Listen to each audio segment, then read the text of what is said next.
Pada prakteknya, misalkan kita memiliki judul skripsi dengan menuju ke kanan bawah layar Anda, mulai menghitung. Mas Nu telah menyiapkan link download beserta cracknya secara gratis.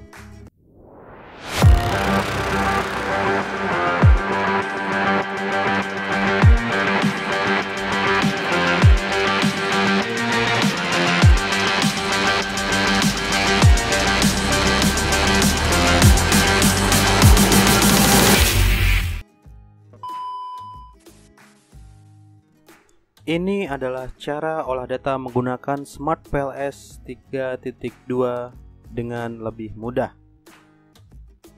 Langkah yang pertama yaitu kita input data skor kuesioner kita, hasil skor kuesioner kita ke dalam lembar Excel. Seperti ini. Di dalam contoh ini, saya memiliki 3 variabel. Di antaranya 2 variabel yang mempengaruhi 1 variabel. Dengan sampel sejumlah 48. Nah, yang pertama, kita fokus pada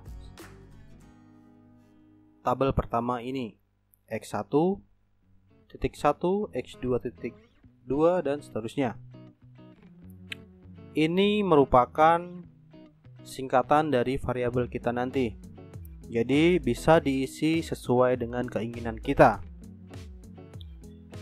Pada prakteknya, misalkan kita memiliki judul skripsi dengan judul motivasi, disiplin kerja mempengaruhi kinerja karyawan.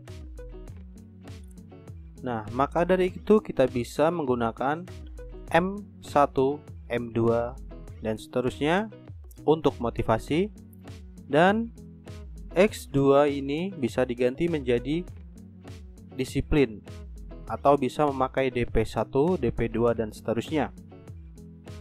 Lalu kita bisa memakai kinerja karyawan dengan singkatan KK, KK1, KK2, dan seterusnya.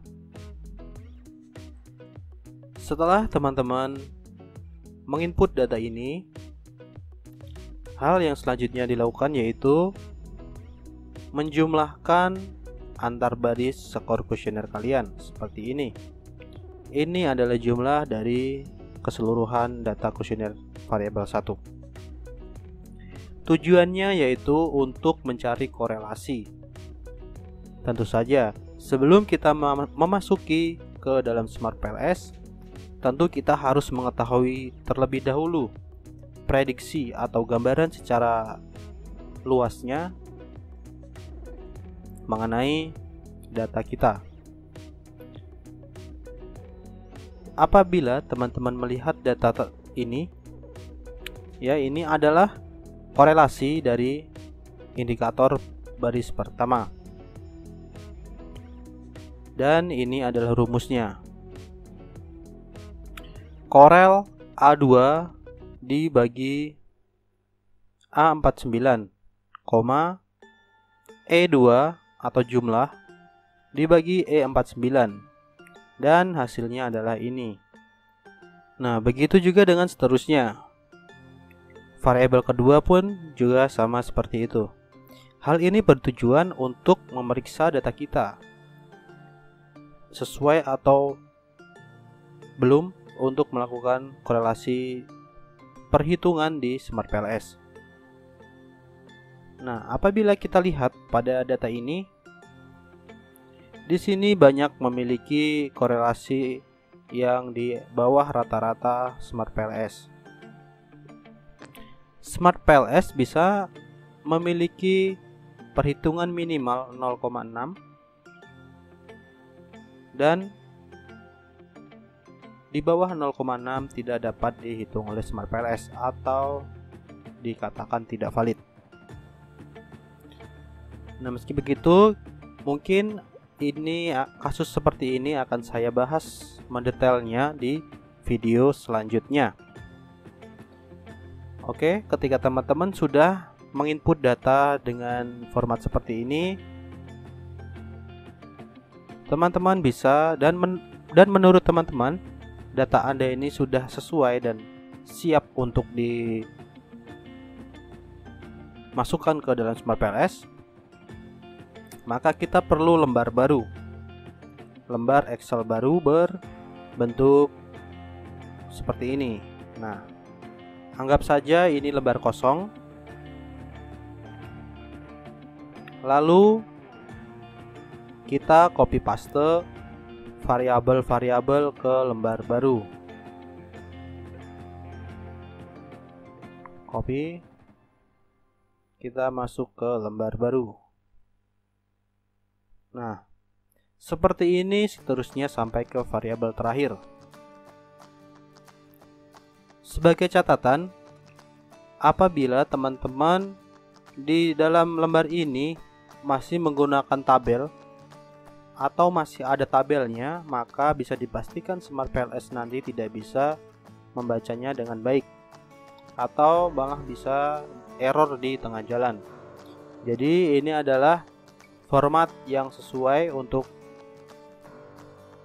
di-input oleh Smart PLS, kosongan seperti ini. Apabila data teman-teman sudah sampai pada lembar ini, maka teman-teman bisa menyimpannya. Save as. Nah, di sini teman-teman harus merubah format save-nya dengan CSV, delimited. Karena hanya format ini yang bisa dibaca oleh Smart PLS-nya. Apabila teman-teman sudah menggantinya, maka tinggal ketik save saja. Karena saya sudah menge-save-nya, jadi saya cancel. Setelah Anda save, Anda langsung bisa masuk ke lembar Smart PLS-nya.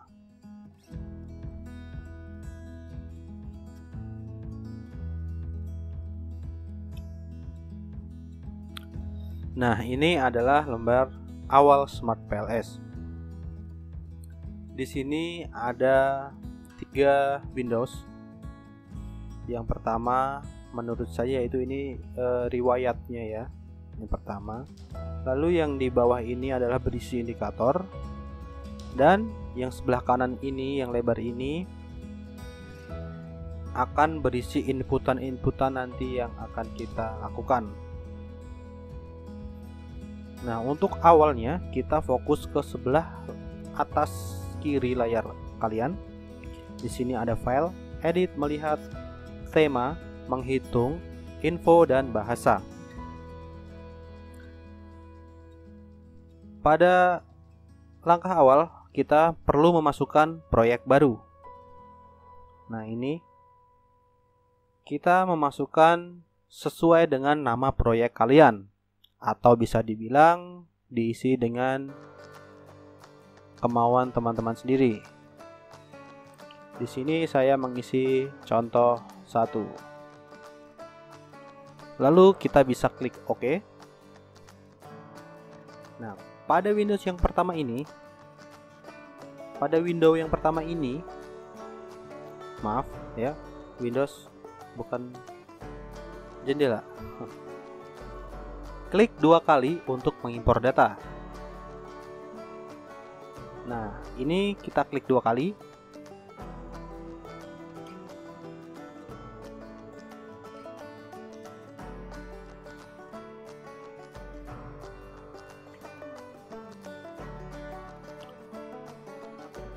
Maka kita akan dibawa ke folder dan cari data kita yang kita save tadi. Data CSV tadi yang kita save. Kita pilih OK. Di sini akan terbaca seperti ini formatnya. Kita lihat pada window yang lebih lebar ini. Nah, apabila teman-teman telah sampai pada titik ini, itu bisa dipastikan data tidak memiliki kesalahan. Data tidak memiliki error dan sehingga bisa dilanjutkan penelitian. Untuk selanjutnya kita kembali ke window pertama. Di sini kita melihat ada gambar biru dengan kuning 2. Kita klik 2 kali. Lalu kita akan dibawa ke window ketiga atau window kecil di bawahnya ini. Nah, di sini adalah window yang berisikan indikator. Atau ketika nanti kita sudah menginput bisa diisi dengan hal-hal lain seperti algoritma PLS dan bootstrap. Oke, selanjutnya yang perlu kita lakukan yaitu copy paste. Kita blok dulu X1 kita atau variabel 1 kita, lalu kita klik dan tahan. Klik dan tahan hingga bisa kita move seperti ini. Nah, kita bawa ke window yang lebar ini, di window kedua ini. Kita lepas. Nah, ini variabel pertama kita. Lalu selanjutnya variabel kedua dan ketiga. Untuk variabelnya teman-teman perlu menginput harus sesuai dengan korelasinya ya. Jangan Y1 dulu yang diinput. Jadi harus sesuai urutannya. Seperti ini. Apabila teman-teman ingin merubah format ini untuk ke kanan, ke kiri, ke depan, bisa klik kanan. Di sini sudah ada gambarnya untuk menginginkan kita kemana. Nah, setelah itu yang dilakukan adalah menghubungkan korelasinya untuk nanti dihitung oleh Smart PLS.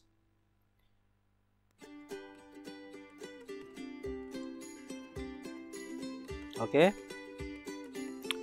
Di sini kita memiliki submenu di bawah menu file edit ini kan, ada submenu ini. Nah, kita pilih menghubungkan.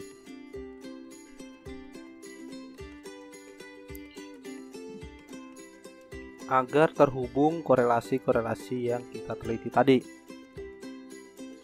Misalkan X1 mempengaruhi Y, X2 mempengaruhi Y. Nah, apabila teman-teman sudah berubah menjadi biru seperti ini warnanya, maka berarti korelasi telah terhubung dan bisa dilanjutkan untuk menghitung ke tahap selanjutnya. Setelah ini, teman-teman perlu mengeklik tombol pilih ini. Ini bertujuan untuk memutuskan tombol menghubungkan ini. Nah, seperti ini. Jadi kita bisa bebas lagi bergerak. Untuk selanjutnya, kita lihat pada menu pilih. Di atas menu pilih ini ada info, bahasa, dan menghitung, dan seterusnya. Ini kita pilih menghitung. Kita klik dan pilih algoritma PLS. Nah, untuk layar sebelah kiri ini teman-teman tidak perlu melakukan input syarat-syaratnya. Ini sudah sesuai dari Smart PLS nya. Jadi kita hanya langsung perlu menuju ke kanan bawah layar Anda, mulai menghitung.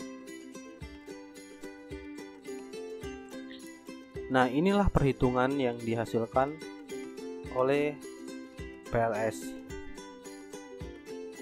Di sini kita memiliki koefisien jalur, pengaruh total, outer loading, R-square, F-square, validitas diskriminan, validitas reliabilitas, dan validitas diskriminan. Nah, untuk selanjutnya, ketika teman-teman sudah merasa data ini atau outer loading ini sudah hijau semua, karena ini pada contohnya ini merah ya. Merah itu berarti data belum bisa diterima oleh Smart PLS. Dan nanti pasti hasilnya ketika di bootstrapping itu akan tidak diterima atau merah juga.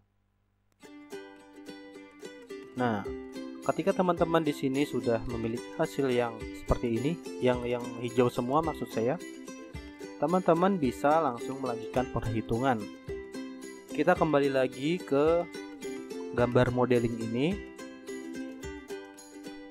Ini adalah gambar dari hasil algoritma ini ya. Nah, jadi kita harus kembali ke sini dulu. Lalu kita kembali ke menu perhitungan tadi. Menghitung, di bawah algoritma PLS ini ada bootstrapping. Teman-teman klik dan mulai menghitung.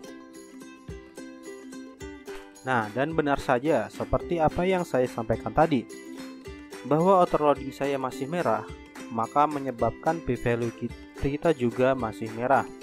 Artinya korelasi ditolak.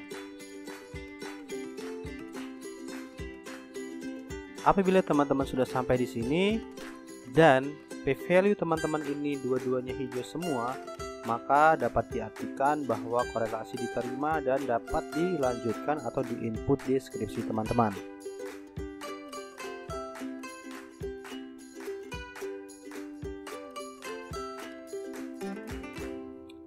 Oke, lalu apa saja yang perlu dimasukkan ke dalam skripsi? Untuk hal itu sudah saya bahas di video saya sebelumnya. Di situ sudah sangat cukup jelas dan pasti teman-teman bisa mengikutinya. Untuk selanjutnya, teman-teman ketika menggunakan Smart PLS versi trial, maka teman-teman tidak bisa menyimpannya atau mengekspornya ke Excel, ke web, dan ke RAR, karena hanya yang berlisensi saja yang dapat mengaksesnya. Jadi kalau teman-teman tidak menggunakan Smart PLS full version, teman-teman bisa screenshot data ini. Seperti misalnya p-value ini kita screenshot dan kita masukkan ke skripsi sebagai contoh tabelnya ya. Namun tenang saja untuk teman-teman di sini yang belum memiliki Smart PLS full version, karena pada video yang akan datang Mas Nu telah menyiapkan link download beserta cracknya secara gratis, tentu dengan dibayar subscribe dan loncengnya saja. Itu di video yang akan saya upload selanjutnya ya. Oke, jadi mungkin sampai sini saja penjelasan kita untuk Smart PLS 3.2 ini. Untuk teman-teman yang menemukan masalah atau kendala pada saat olah datanya, saya terbuka untuk melakukan pertanyaan-pertanyaan ringan ya di email saya ada di deskripsi. Silakan hubungi saya saja, dan semoga video ini dapat membantu teman-teman semuanya. Dan jangan lupa subscribe, like, lonceng, agar kita sama-sama saling bahagia. Sekian dari saya. Wassalamualaikum warahmatullahi wabarakatuh.